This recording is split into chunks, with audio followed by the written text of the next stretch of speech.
What if you could stick to your habits in the long run by using a few simple principles? For most people, this sounds like a bit of a pipe dream, but it is actually quite simple. All you need to do is a little bit of creativity plus a habit building system, which I'm about to share with you. One of the main reasons why people never stick to their habits is because they are using the wrong system for building habits. You know what I'm talking about, right? Those habits that didn't last even for a week, let alone for years. But if you're guilty of this, don't worry, because you're not alone and a lot of people are doing this. This video is not about atomic habits or tiny habits. Rather, it's about a habit building system that's even better than atomic habits and tiny habits. And also using this system, you can evaluate your progress and you can calculate the corresponding score for each period of time. This system has more than 4 steps, so make sure to do each step one after another. First of all, you should think of up to 3 most important habits you want to build. For example, suppose that those habits are writing, reading, and exercising. Now you should choose different alternatives for each habit.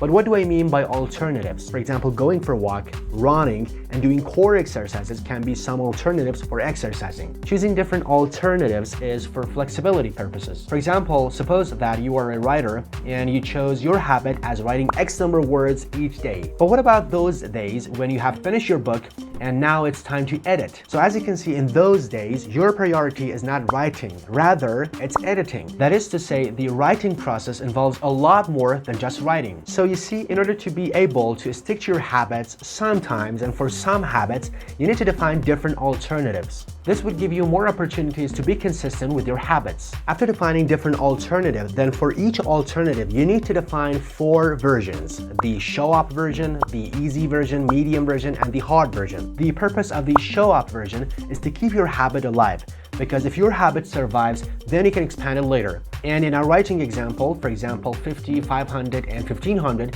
can be good choices for the easy, medium, and hard versions. So you should do the same process for each alternative. I mean, for each alternative, you should define 4 versions, which are the show-up version, the easy version, medium version, and the hard version. And now maybe you ask, how can we track our habits using this system? I'm going to talk about the best way to track your habits, but before that, I should know 2 important things. First of all, for some habits, you can have different alternatives.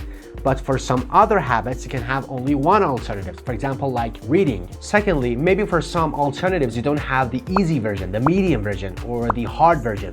For example, going to a gym. To my opinion, it doesn't have any easy version because going to a gym by itself is at least medium. So now let's talk about how to track your progress and also how to calculate the performance score of each period of time. And these scores not only help you to compare your performance with other time periods, but also it makes the process more fun and like a game, which is called gamification. So for doing so, the first idea that may pop into your mind is using different colors for different versions. For example, blue for the show-up version, and for example, red for the hard version, and etc. But there is a big problem with doing so, because for example, suppose that in the morning you have done the show-up version and you have put, for example, a blue X on your calendar or on your habit tracker. But later in that day, you have done more of that habit, so you need to change the color, which it wouldn't be easy. So here's my suggestion. If you have shown up for that habit, put a red X on your habit tracker. Then if you have done the easy version, put 1 dot below the big X.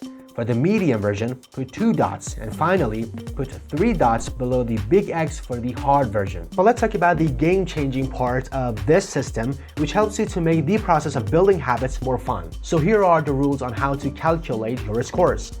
Rule number 1. Each version has the following scores: show up 1 point, easy 2 points, medium 3 points, and hard 4 points. Rule number 2. If you show up every day without missing any day in this 40-day period, you will get 40 points at the end of this success cycle period.